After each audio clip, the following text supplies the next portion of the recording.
Hi అండి. ఈరోజు ఇంట్లో అయితే పప్పు అయితే చేసేసానండి. అనమకాయ పప్పు చాలా బాగుంది, టేస్టీగా ఉంటుంది. బయట ఎండలు అయితే మండిపోతున్నాయి కనుక పప్పులు చారులు తప్ప ఇంకా రెండోది కూడా తినటానికి బాడీ అయితే సహకరించట్లేదు. అందుకే పప్పు అయితే చేసేసాను. దానికి కాంబినేషన్గా వడియాలు, ఇవి బియ్యపు వడియాలండి. ఇవేమో చల్ల మిరపకాయలు, ఇవి పాపడ్స్ అండి. అదేవిధంగా ఇవి నిన్న మొన్న పెట్టిన గుమ్మడికాయ వడియాలు చాలా బాగుంటాయి. దాని కాంబినేషన్గా కొంచెం రైస్ అయితే తీసేసుకున్నాను.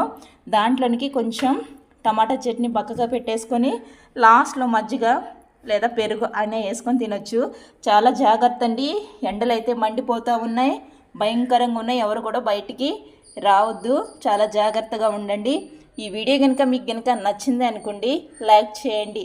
చాలామంది వీడియో చూస్తున్నారు కానీ లైక్ చేయట్లేదు. ప్లీజ్ ఫ్రెండ్స్, మీరు ఇచ్చే ఒక లైక్ నాకు ఎంతో సపోర్ట్ని ఇస్తుంది, మోటివేషన్గా ఉంటుంది.